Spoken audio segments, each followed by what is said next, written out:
Bonjour chers passionnés de sport automobile, j'espère que vous allez bien, moi ça va très bien. Les tests à Barcelone sont terminés et il est temps pour moi de vous faire un point sur la nouvelle réglementation 2026. Alors si vous n'y avez toujours rien compris à un peu plus d'un mois du premier Grand Prix de la saison, vous êtes au bon endroit parce qu'aujourd'hui je vous fais un point complet sur le règlement 2026. Entre le moteur, l'aéro, le châssis, les pneus, il y a énormément de choses à dire. «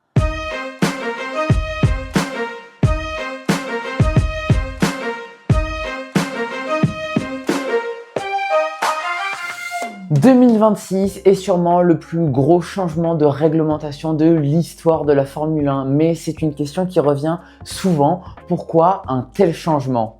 Les F1 avant 2026 étaient des voitures qui étaient très performantes quand tout allait bien, quand les pneus étaient à la bonne température, quand la voiture était dans l'air propre, etc., etc.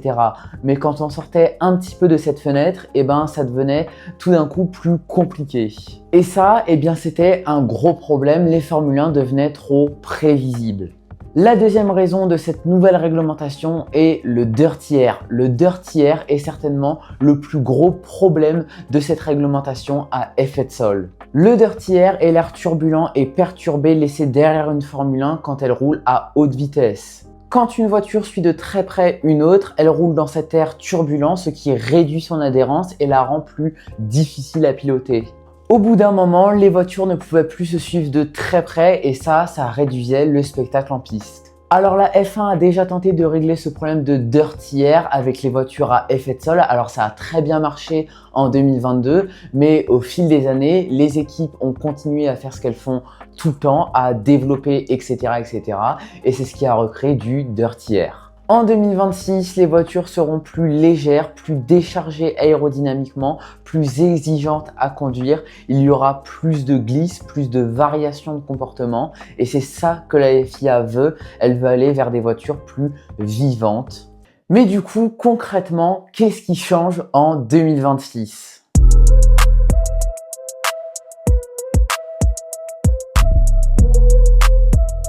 La première chose qui change en 2026, ce sont les châssis et surtout le poids des voitures. Les voitures seront moins lourdes de 30 kg puisqu'elles vont passer de 798 kg à 768 kg. C'est la première fois depuis 20 ans que les monoplaces vont perdre du poids. Les fonds plats changent aussi puisque les tunnels Venturi qui généraient l'effet de sol disparaissent, la hauteur de caisse est relevée. Encore une fois, on réduit la charge aéro et on revient à des fonds plats similaires à ceux de 2021. Les petites arches qui étaient présentes au-dessus des pneus disparaissent. Ces arches redirigeaient le flux d'air et créaient du dirty air.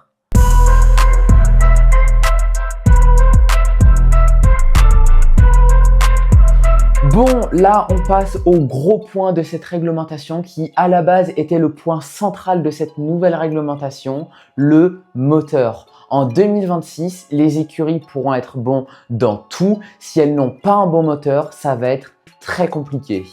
Alors, en 2014, la Formule 1 est passée du V8 thermique au V6 hybride. Et donc, entre 2014 et 2025, on avait des moteurs 6 cylindres avec des batteries et des systèmes de récupération d'énergie, le MGUK et le MGUH. Alors, en gros, le MGUK, il sert à transformer l'énergie cinétique lors d'une phase de freinage en électricité.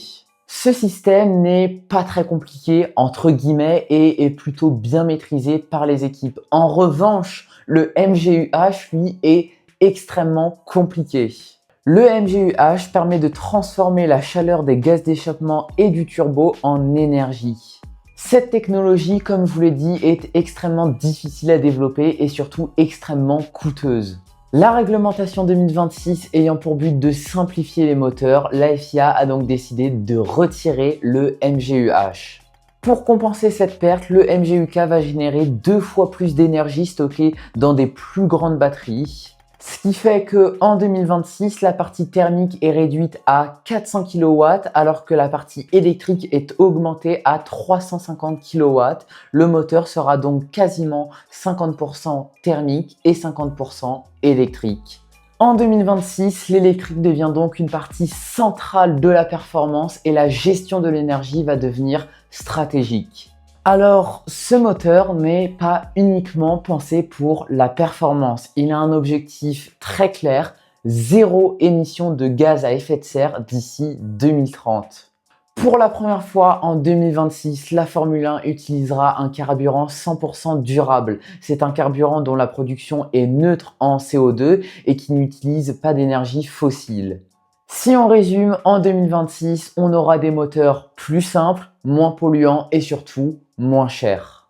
Bon, alors faisons un petit point sur les motoristes si vous le voulez bien.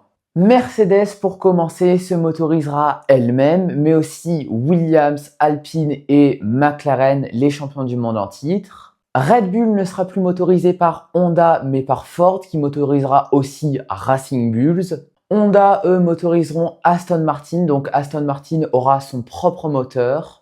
Ferrari se motoriseront eux-mêmes évidemment et les deux écuries américaines du plateau, Haas et Cadillac. Quant à Audi, ils produiront leur propre moteur.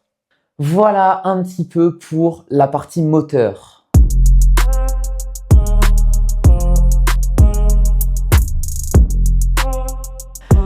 Nouveau point très important de cette réglementation, l'aéro. Encore une fois, on change tout en 2026 concernant l'aéro. Et là, quand je vous dis qu'on change tout, c'est que ça va carrément influencer la manière dont les voitures roulent en piste.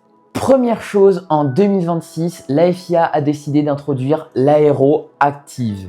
L'aéroactif en 2026, ça va être deux modes. Le mode virage qu'on va nommer le mode X avec les ailerons arrière et avant braqués. Cela va générer plus d'appui et de grip en virage. Et le deuxième mode, c'est le mode ligne droite qu'on va nommer le mode Y avec les ailerons avant et arrière débraqués. Donc forcément moins d'appui et surtout plus de vitesse de pointe.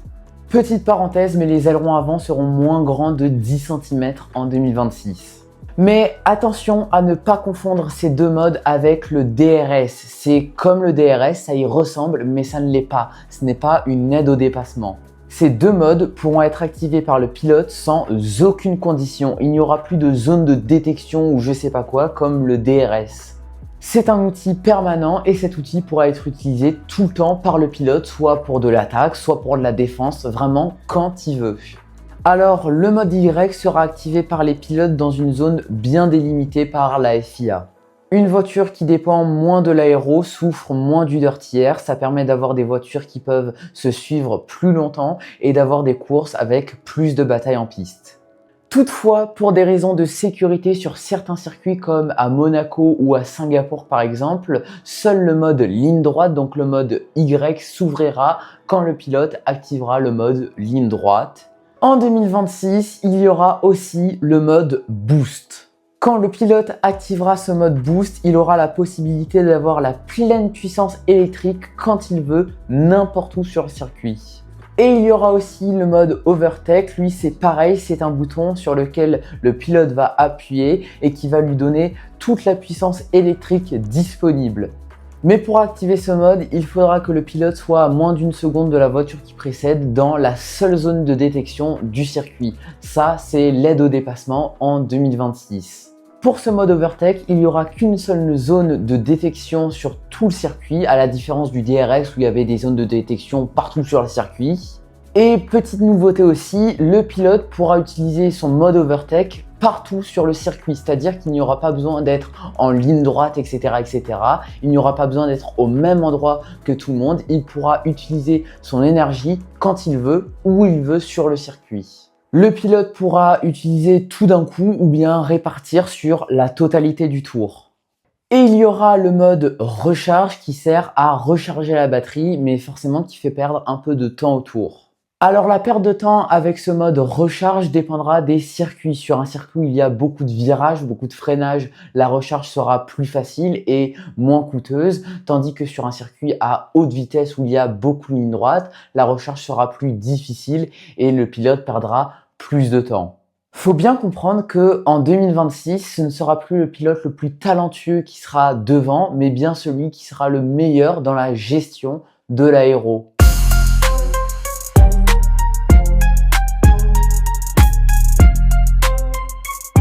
Bon, en F1, il y a un point qui revient souvent et sur lequel il faut être bon, c'est les pneumatiques, évidemment.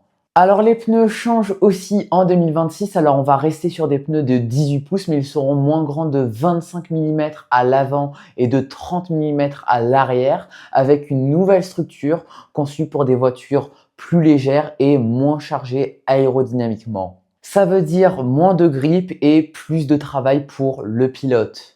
Plus de glisse, etc. C'est exactement dans le sens où va aller la FIA, des voitures plus vivantes.